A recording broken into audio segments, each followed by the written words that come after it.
Es tiempo de dar la bienvenida al ministro de Inclusión Social, Iván Granda. Con él vamos a conversar, vamos a charlar un poco en estos días de emergencia. ¿Cómo están los temas, señor ministro? Le enviamos un abrazo grande. Parece que nos suena, y estamos en ello, lo estoy viendo. Mandamos un abrazo grande al señor ministro. Desde el panel central de Televicentro en la ciudad de Quito, le saluda Roberto Álvarez Vandenberg. Señor ministro, iniciemos en materia. Buenos días. El bono entregado hasta el día de hoy, ¿a cuántas familias y personas han sido beneficiadas? Bueno, efectivamente, solo del bono de protección familiar, primero, bueno, saludar a usted, abrazo Roberto, grande, ministro. Y a la ciudadanía también. Efectivamente, nosotros lo que hemos entregado son 337,000 bonos de protección familiar. Ya hemos llegado a 1 millón en cuanto a todas las bonos y asistencias que el gobierno nacional entrega en función de las necesidades que tienen las personas de vivir el día a día. Ahora, señor ministro, han habido muchas quejas, y entremos a materia. Nosotros estamos el día a día con la población, de que no saben de qué manera o qué forma pueden ellos ser partes. Hay gente que realmente nos escribe desesperados, hay gente que no tiene trabajo y que no sabe de qué manera puede estar dentro de este bono. ¿Qué parámetros están utilizando para que la población sepa? Sí, muy importante su pregunta. Nosotros somos usuarios del registro social. Es el registro social el que nos entrega una base de datos. Es decir, son 400,000 nombres que nos entrega el registro social en función de que nosotros hemos descrito un umbral de protección. ¿Qué es lo que nosotros hemos dicho? Nosotros queremos generar un proceso de protección social a aquellas personas que viven del día, comercio ambulante, albañilería, pequeños comerciantes de bazares. Entonces, desde esta perspectiva, el registro social nos ha entregado 400,000 nombres. Ahora bien, nosotros estamos conscientes de que las necesidades no son de 400,000 personas y por eso hemos ampliado para el siguiente mes 550,000 personas más en función de una segunda fase del bono de protección familiar. El presidente de la República ya ha firmado el decreto ejecutivo el día viernes y se ha establecido condiciones para el pago el próximo mes. Lo que estamos preocupados es efectivamente de la corresponsabilidad de los ciudadanos para poder pagarlos y que no exista aglomeraciones de ningún tipo. ¿Por qué? Porque nosotros lo que hemos hecho es duplicar la protección social en función de la emergencia sanitaria y la crisis económica que vive el país. Señor ministro, pero ¿cómo saber que exactamente se está llegando a las personas más necesitadas? Si bien es cierto, es magnífico poder ampliar este bono de protección en esta emergencia, pero saber que se llega a las personas que realmente necesitan. Eso por un lado. Y el otro lado, el tema de las colas que usted bien tocó. O sea, estamos intentando tener un distanciamiento social, pero hemos visto en estos días, en estos de cobro, que la ciudadanía no tiene claro la conciencia que debe tener. Sí, en un caso, tenga la plena seguridad que las 400,000 familias lo necesitan. ¿Por qué? Porque lo que tiene el registro social es un mapa social del país y establece quiénes son los beneficiarios y en función de lo que yo le he descrito, que es el umbral. Es decir, el MIES es cliente o usuario del registro social. La unidad del registro social no pertenece al MIES, funciona como Colombia, como Perú, es básicamente como el INEC, es un espacio en donde nosotros acudimos y solicitamos información para el pago. Entonces, en ese sentido, lo que se ha hecho, entiendo yo, en la metodología del registro social es generar un proceso de protección a aquellos ciudadanos que han dejado de trabajar en función de quedarse en su casa. Nosotros hemos tenido 3 tipos de medidas como gobierno nacional: disuasiva a través de los medios de comunicación, quédate en casa y todas las acciones que comunicamos día a día. El otra, coercitiva, que significa multar a cerca ya de 1,000 personas que han sido puestas en prisión preventiva, en una medida coercitiva, 25,000 multados en función de y respetar las normas del COE nacional. Y la otra, la protección social, que vincula de que pasamos de 1,025,000 familias que están protegidas a 1,950,000 familias a fines de este mes. Y en junio, si es que la ley que está tramitándose en la Asamblea es tramitada favorablemente, podremos proteger 1 millón de familias más, que es lo que el presidente de la República nos ha planteado. Pero la conducta que nosotros hemos establecido en este particular es plantearnos una política de protección social intersectorial, no solo a través del MIES, sino también a través de alivio social en la banca, a través de procesos en el IES, a través de condiciones en donde ampliamos el tema de la tarifa menor en el caso de lo eléctrico, de la energía eléctrica, y así condiciones que van a ir generando alivio a los ciudadanos. La segunda pregunta, no me acuerdo cuál era la que me hizo. Ah, ya, los puntos de pago. Nosotros hemos establecido un proceso de cobertura social, como hemos dicho, en tan solo un mes, duplicado la protección social. Sin embargo, también hemos establecido mejores niveles y condiciones de pago a través de corresponsales no financieros, es decir, de pagar no solo a través de Ban Ecuador. La ciudadanía puede ir a 10.200 puntos que significa los corresponsales no financieros. ¿Cuáles son? Banco del Barrio, Mi Vecino y Mi Banco. ¿Cuándo? A través del último dígito de la cédula. Si el último dígito de la cédula de la persona que nos escucha es del 1, puede ir el 1, el 11 y el 21.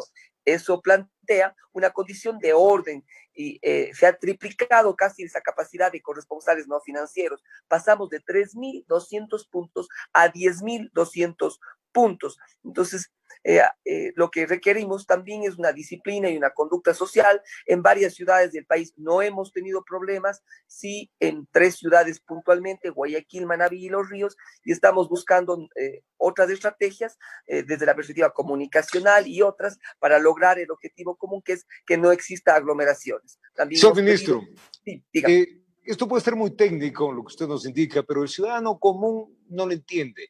¿Qué es el umbral? O sea, el problema radica en que el ciudadano hoy por hoy tiene hambre, no tiene trabajo, está con una emergencia que no le permite salir a su normalidad. Y claro, yo pregunto, el umbral, ¿qué significa para que el ciudadano sepa si es o no acreedor a este bono?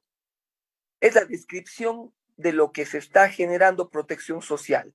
Es qué sujeto, qué ciudadano, qué familia está siendo protegida en función de sus condiciones socioeconómicas. Entonces, eso es el umbral, es describir qué sujetos o qué familias están siendo protegidas en función de una descripción social y una descripción económica.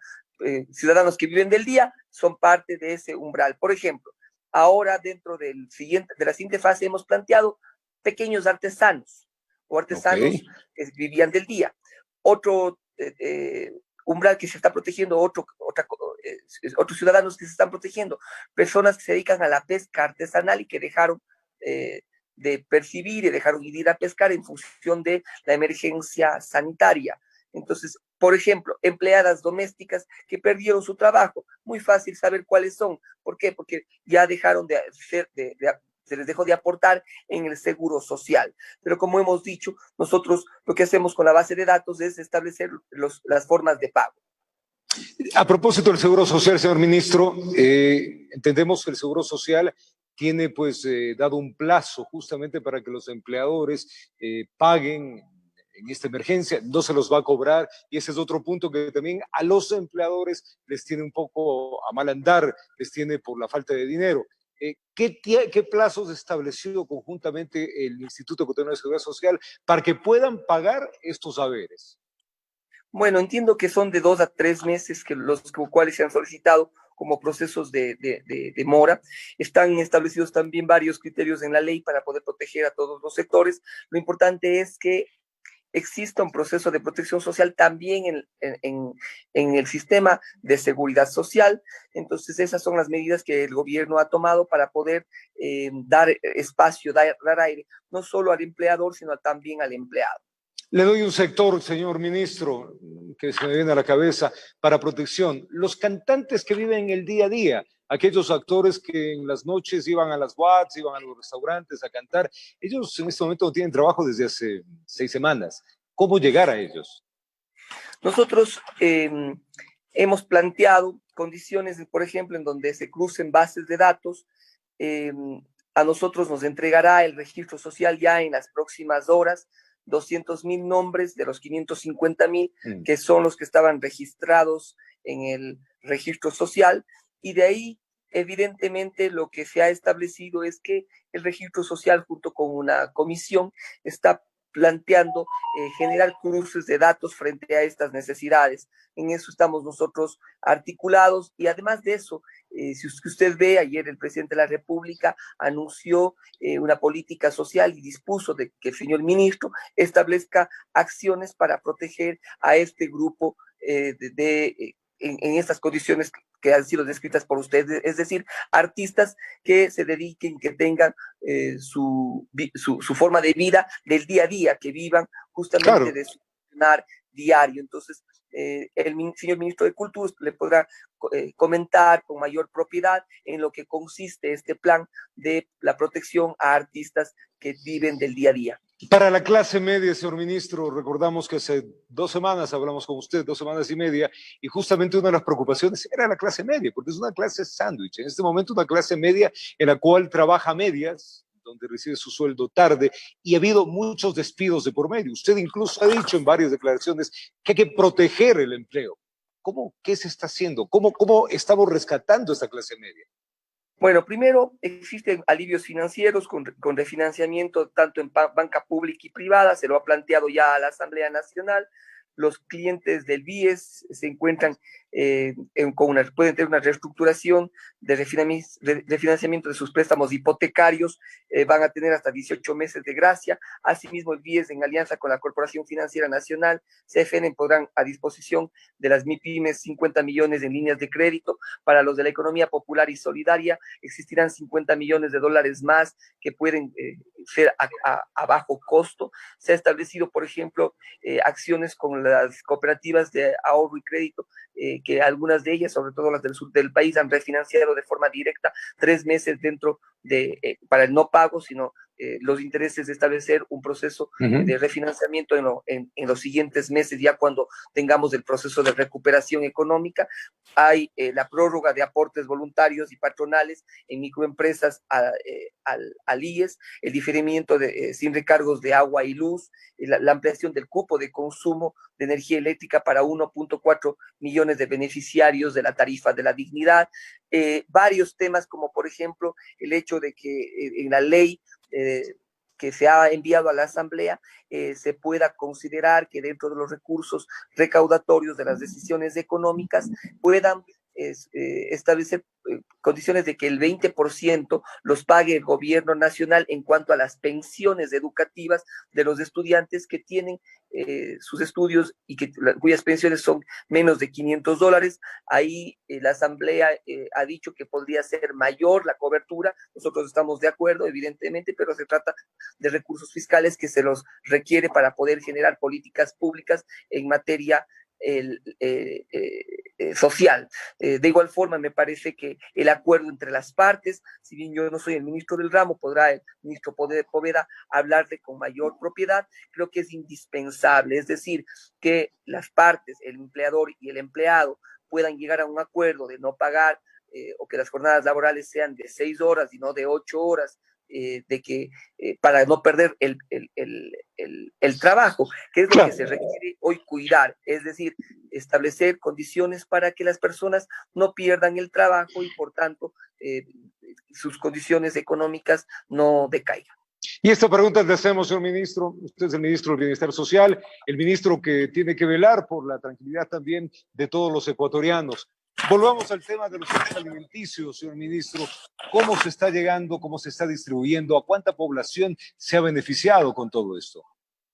Bueno, nosotros hemos tenido 2 fases dentro de la campaña, dar una mano sin dar la mano.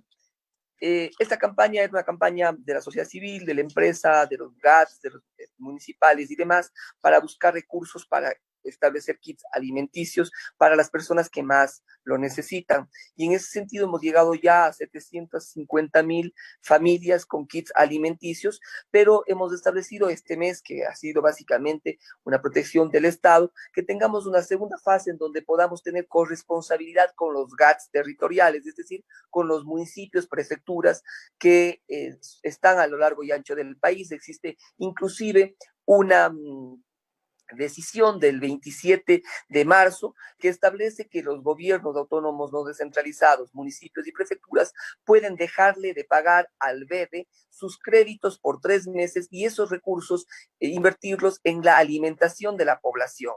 De igual forma, el BEDE en ciudades pequeñas, medianas e intermedias, dependiendo del tamaño, se les puede establecer un monto de crédito por 7 años a una tasa de interés preferencial para que los GATS puedan ciertamente comprar alimentación y ayudar a las familias que más lo necesitan. Nosotros hemos llegado, usted podrá mirar a nivel nacional en distintos lugares del país. En Quito estuvimos en varios sectores populares, y se entregaron este fin de semana gran cantidad de kits alimenticios, inclusive 5 de mis compañeros ministros estuvieron en este espacio, pero efectivamente la solidaridad y las manos no alcanzan y por eso creemos que esto tiene que buscar una corresponsabilidad con los GATS municipales, con los municipios del país. Hay que hacer una pregunta que es molestosa, pero toca hacerla, es una pregunta técnica, señor ministro. La crisis nos ha apaleado absolutamente a todos. Sin duda la pobreza va a aumentar. Desde su cartera de Estado, ¿cuál será el porcentaje que va a aumentar en el Ecuador en este año?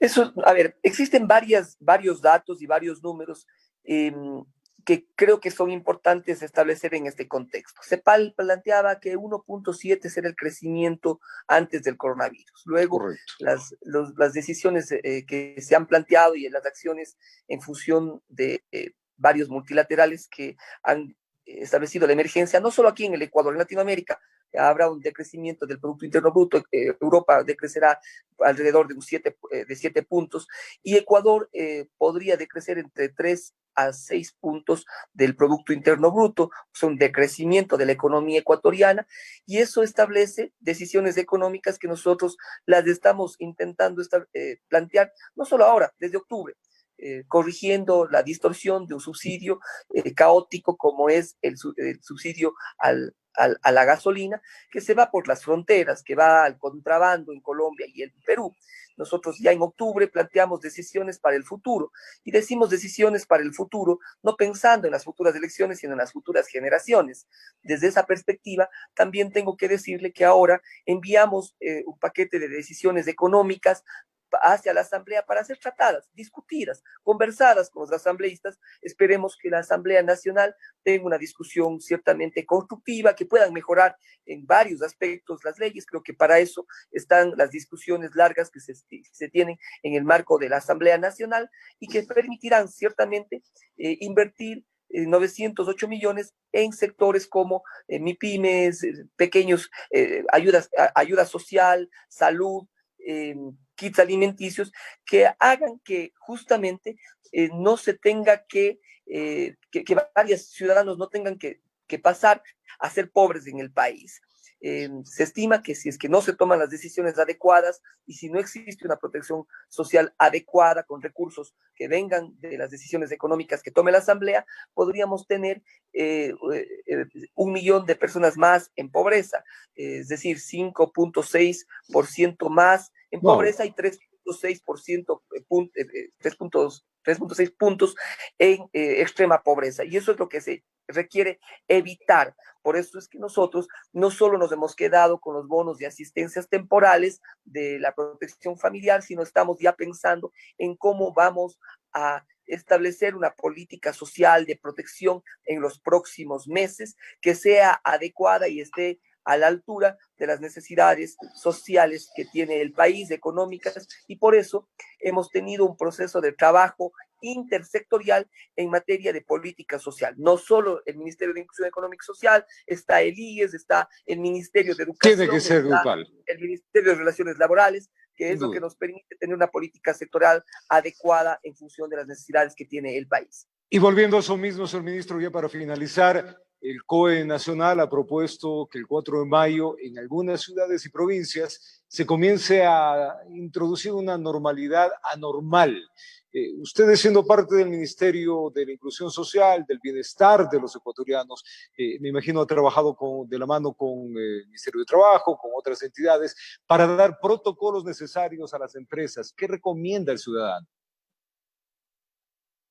Sí, bueno, casi todos los protocolos, por ejemplo, para el sector industrial, para el sector de la construcción, se están estableciendo ya y están siendo colgados en la plataforma del COE nacional con el objetivo de que se vayan tomando las mejores decisiones en función de establecer, como usted bien lo ha señalado, dentro de recuperar un proceso productivo, pero siempre cumpliendo lo más importante, que son medidas de bioseguridad adecuadas que permitan que las personas no se sigan contagiando o que no tengamos un rebrote que pueda ser complicado para el sistema de salud pública, porque no podemos pedir que la gente no se contagie en todo el mundo.